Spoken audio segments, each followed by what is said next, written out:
যে মেয়েটাই মাত্র গায়ে হলুদের স্নান সেরে এলো, ও আমার প্রেমিকা। বসতে চাইলে উঠোন হতো, ঘুমোতে চাইলে কোল। ও আমার প্রেমিকা, বয়স 23 বছর, বাবা নেই, মামার বাড়িতে মানুষ। আমার কোন শার্টে কটা বোতাম ছিঁড়ে গেছে, কটা চাকরি হবে হবে করেও হয়নি, ও সব জানে। ও জানে আমি কখন বাড়ি ফিরি, মাসের কোন সময়টাতে আমার পকেটে টাকা থাকে না, আমার মাথা ব্যথা কোন ট্যাবলেটে ভালো হয়, আমার কোন বন্ধুটা ভালো, কোনটা সুবিধাবাদী, ও সব জানে। সে আমার প্রেমিকা।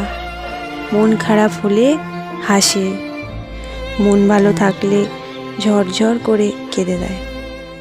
যাকে হাসতে দেখছো, লজ্জা পেতে দেখছো, হ্যাঁ, তার কথাই বলছি। ও আমার প্রেমিকা, কাল আরেকজনের বউ হবে হয়তো। ও আমার প্রেমিকা, আজও আছে, কালও থাকবে। গল্পে না থাকলেও কবিতায় থাকবে, রান্নাঘরে না থাকলেও ছাদের জমিয়ে রাখা অন্ধকারে থাকবে, রোদ্দুরে না থাকলেও ঝড়ের তীব্রতায় থাকবে। ও আমার প্রেমিকা।